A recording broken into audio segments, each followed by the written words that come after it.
Hello students, intellect commerce class में आपका स्वागत है। इंटेलेक्ट कॉमर्स क्लासेस जो आप आईकॉम और बीकॉम को पढ़ाती है। आज आप लोग जो है यहाँ पर जुड़े हैं, वेरी फर्स्ट क्लास, आज सबसे पहला क्लास है और इसे हम इंट्रोडक्शन क्लास कहते हैं। तो जब भी आप मेरे साथ पढ़ने आइएगा तो ये आज जो हम जो वीडियो बनाने जा रहे हैं उस पर आपका बहुत ज़्यादा जो है फोकस ध्यान रहना चाहिए, क्योंकि यही सारे बेसिक कॉन्सेप्ट का नाम, चैप्टर का नाम है, टॉपिक का नाम है और इसी को कर करके हम लोग जो है क्या करेंगे कि पहला चैप्टर पढ़ेंगे। तो आप जब भी मेरे पास पढ़ने आए तो इतने टॉपिक को ज़रूर पढ़ करके आए। तो चलिए आगे स्टार्ट करते हैं।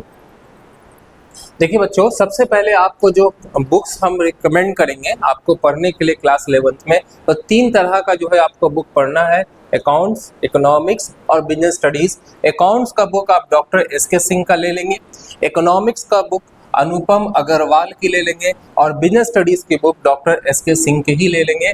इसी से आपकी पढ़ाई होगी और यही बुक आपको रखना है। चलिए बच्चों, अब आपको समझाते हैं हम ये बात है कि आप जब अकाउंट्स पढ़ने आए हैं तो इसमें हम लोग सबसे पहले 3 बुक का नाम आपको बता दिया है। अब जब हम ये अकाउंट्स पढ़ने जा रहे हैं तो अकाउंट्स क्यों पढ़ा जाता है, आप देख सकते हैं कि हर चीज़ की अपनी एक पढ़ाई होती है ना। अगर आपको डॉक्टर बनना है तो उसकी अपनी अलग पढ़ाई है, अगर आपको वकील बनना है तो उसकी अपनी अलग पढ़ाई है। इसी तरीके से आपको किसी भी प्रोफेशन को चुनना है तो उसकी अपनी अलग अलग पढ़ाई है।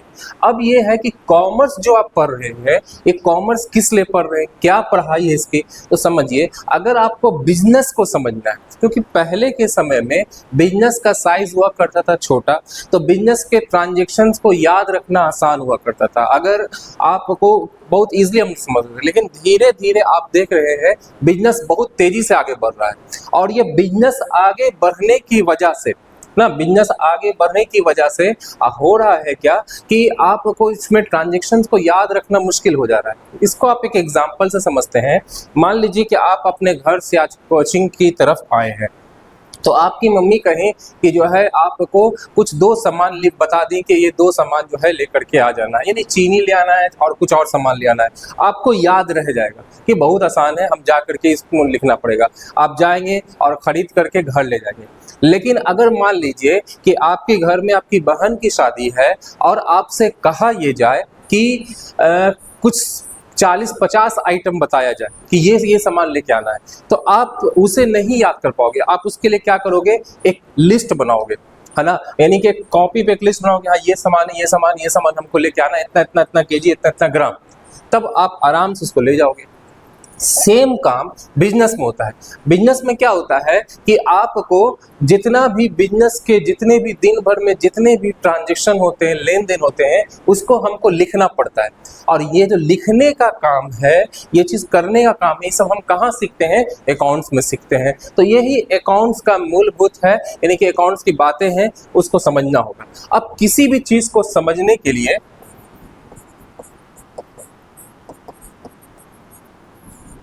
हमको बेसिक टर्म जानना जरूरी है। अगर आप बेसिक टर्म नहीं जानिएगा तो आप नहीं समझ पाइएगा। जैसे अगर आपको इंग्लिश पढ़ना है तो इंग्लिश के बेसिक टर्म क्या होंगे, ABCD होंगे, यानी ABCD आप पढ़ लेंगे तो आप इंग्लिश अच्छे से समझ पाइएगा। तो अकाउंट्स के भी कुछ बेसिक टर्म है जो आपको जानना बहुत ज़रूरी है। अब देखिए बच्चों, कुछ मैंने बेसिक टर्म लिखे हैं, इसे हम एक एक कर करके समझते हैं कि ये क्या होता है। नंबर फर्स्ट है आपको एसेट। बिजनेस के अंदर वो चीज, ये एसेट, इसको हिंदी में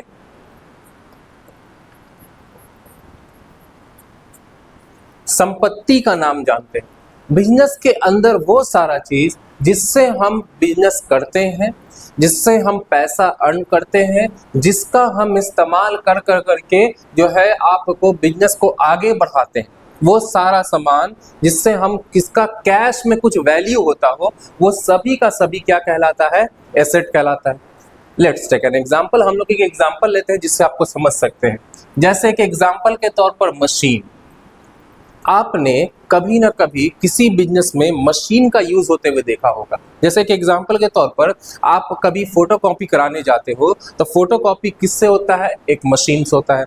वो मशीन जो है यूज कर करके फोटोकॉपी करने वाला उससे पैसा अर्न करता है, यानी वो एक साधन है, वो एक चीज है जिससे आपको पैसा अर्न किया जाता है। इसको हम लोग क्या कहते हैं, मशीन, यानी मशीन जो है मेरा क्या होगा, एसेट होगा। इसी तरह से हर वो चीज़ देखिए, जैसे मान लीजिए कि आपने को कभी पिक्चर क्लिक कराना हो तो आप स्टूडियो जाते हो, तो स्टूडियो में क्या आपको मिलता है, कैमरामैन जो है कैमरा से फोटो खींचता है, वो कैमरा का इस्तेमाल कर कर के पैसा कमाता है, तो वो कैमरा उसके लिए क्या हो जाएगा, वो एसेट हो जाएगा।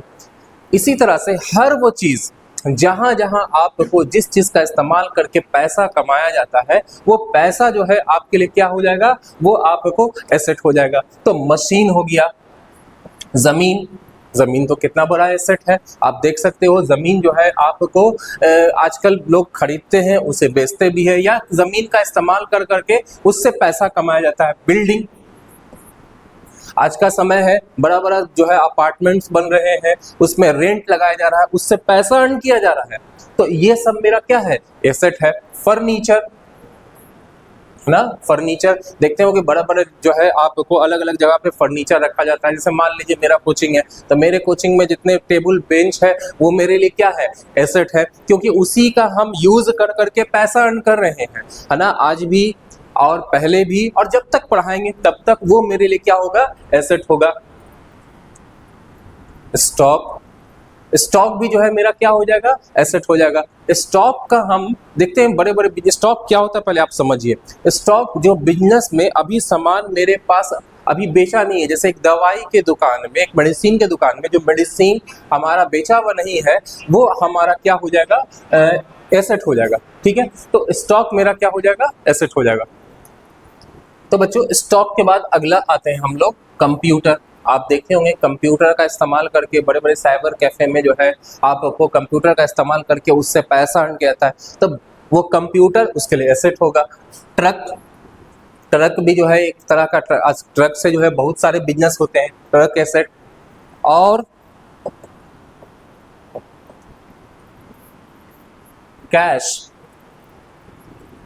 मेरे हिसाब से सबसे बड़ा एसेट पैसा ही जो है, सब चीज किस लिए हो रहा है, पैसे के लिए हो रहा है, तब पैसा यानी कैश भी आपका क्या होगा, एसेट होगा।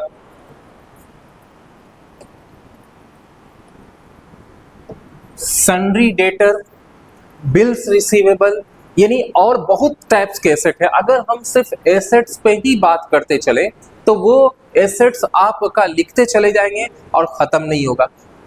कुल मिलाकर के इन शॉर्ट आपको ये समझना है कि एसेट उन चीजों को कहा जाता है जिससे हम पैसा क्या करते हैं, अर्न करते हैं, पैसा जो है आपको कमाते हैं, वो और वो चीज बिजनेस के अंदर रखा जाता है जिसका कैश में कुछ वैल्यू होता है, वो सब एसेट होता है। आई थिंक एसेट क्लियर हो गया होगा।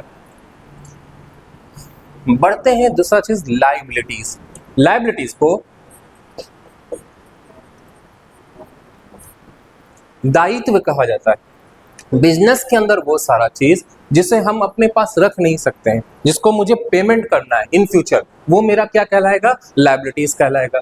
एक एग्जांपल के तौर पर बैंक लोन, जैसे मान लीजिए मुझे कोई नया बिजनेस करना है, तो बिजनेस करने के लिए मुझे कहीं ना कहीं लोन लेना पड़ा, और उस लोन को हम यूज ले तो लिया, लेकिन फिर फ्यूचर में हम उसका क्या करेंगे, पेमेंट करेंगे, तो बैंक लोन मेरा जो है आपको लायबिलिटीज है। सन्ड्री क्रेडिटर, अब जरा हम डेटर नहीं समझाते हैं, अब क्रेडिटर, इसको एक बार समझ लीजिए, आप अच्छे से समझ जाएंगे। मान लीजिए आपको पैसे की जरूरत है और आपके कोई फ्रेंड जिसका नाम रोहित है, मान लीजिए आपका कोई फ्रेंड है जिसका नाम रोहित है, रोहित से आपने जो है पैसा लिया, तो आपने अपने जरूरत के समय उससे पैसा तो लिया कि लाओ रोहित मुझे जरूरत है, मुझे कॉलेज में फी जमा करना है, आपने 10,000 रुपये ले लिया, लेकिन क्या आप वो लेकर के रख लेंगे, ऑब्वियस बात बिल्कुल नहीं, आपको वो फ्यूचर में क्या करना होगा, पेमेंट करना होगा। तो रोहित को जो हम फ्यूचर में पेमेंट करेंगे, रोहित मेरा हो जाएगा क्रेडिटर, रोहित मेरा क्रेडिटर होगा, क्योंकि जिससे मैंने उधार लिया है उस बंदे को हम क्रेडिटर कहेंगे। जैसे रोहित से मैंने उधार लिया है तो रोहित मेरा क्या हो जाएगा, क्रेडिटर। लेकिन अगर आप रोहित, वही रोहित आपको बोलेगा कि वो मेरा डेटर, मतलब अगर आपको कभी ऐसा सिचुएशन हो जाए कि रोहित आपके पास आए कि मुझे उधार चाहिए और आपने रोहित को पैसा दिया, तो रोहित आपका क्या बन जाएगा, डेटर बन जाएगा। तो इसी तरह से ये मेरा लेनदार होता है और ये मेरा देनदार होता है। मोस्ट इंपॉर्टेंट क्रेडिटर लायबिलिटी होता है, डेटर एसेट होता है। इसी तरह से आगे आपको कॉन्सेप्ट पढ़ाएंगे बिल्स ऑफ एक्सचेंज में, बिल रिसीवेबल एसेट होता है, बिल्स पेबल लायबिलिटी होता है। बैंक ओवरड्राफ्ट, बैंक से ज्यादा पैसा निकाल लिया, उसको फ्यूचर में पेमेंट करना है, ये मेरा क्या हो जाएगा, लायबिलिटी हो जाएगा। तो लायबिलिटीज उन चीजों को कहा जाता है जो हमको फ्यूचर में क्या करना हो, पेमेंट करना हो। Number 3, expenses. एक्सपेंस उन चीजों को कहा जाता है जो हम लोग क्या करते हैं कि बिजनेस को चलाने के लिए खर्च करना ही पड़ता है, हर बिजनेस को चलाने के लिए। मान लीजिए एग्जांपल के तौर पर कि किसी का सोफा बनाने का बिजनेस है, सोफा सेट तो सोफा सेट बनाने का बिजनेस है, उसमें अगर आप सोफा सेट बनाने का बिजनेस है तो एक आपने जगह लिया होगा, वहां पर मजदूर आए होंगे, वहां पर आपको इलेक्ट्रिसिटी आपने लिया होगा, कुछ सामान लाया होगा, जैसे लकड़ी लाए होंगे, जैसे सोफा लाए होंगे, है ना, जैसे आप सोफा का गद्दा लाए होंगे, कांटी लाए होंगे, फेविकॉल लाए होंगे। इसी तरह से कुछ सामान मतलब आप ये पैसा लगाना पड़ेगा तब आप पैसा कमाइएगा, यानी आपको कुछ ना कुछ खर्च करना पड़ेगा। तो बिजनेस के अंदर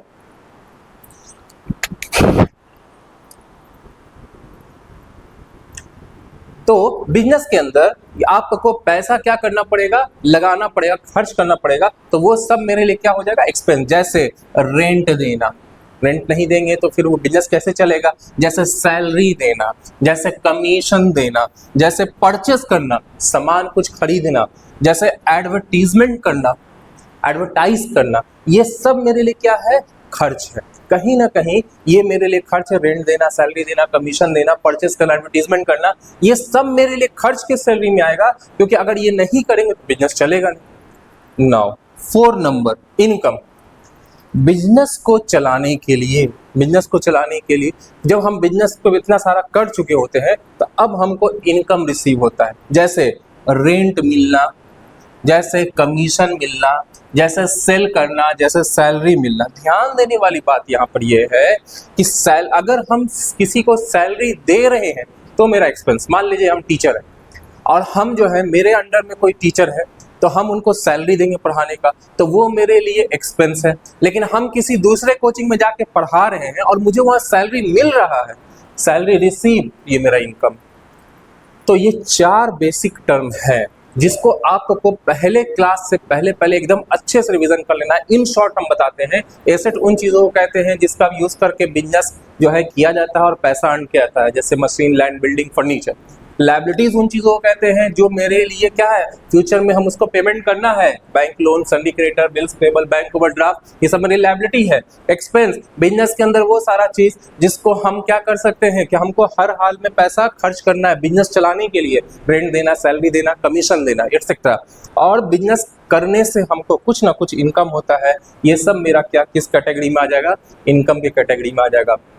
तो आप जब मेरे पास क्लास करने आएंगे अगले क्लास में तो इसको अच्छे से याद कर लीजिएगा। हम आपसे पूछेंगे कि परचेस क्या होता है, हम आपसे ऐसे पूछेंगे परचेस क्या होता है, तो आपको बोलना है सर परचेस एक्सपेंस होता है, आपको जवाब देना एक्सपेंस। हम पूछेंगे कि मशीन क्या होता है, तो आपको जवाब देना अच्छे मशीन एसेट होता है। हम आपसे पूछेंगे सेल क्या होता है, तो सेल इनकम होता है। यानी इसमें से हम कुछ भी पूछ सकते हैं, आपको याद रखना है, ठीक है।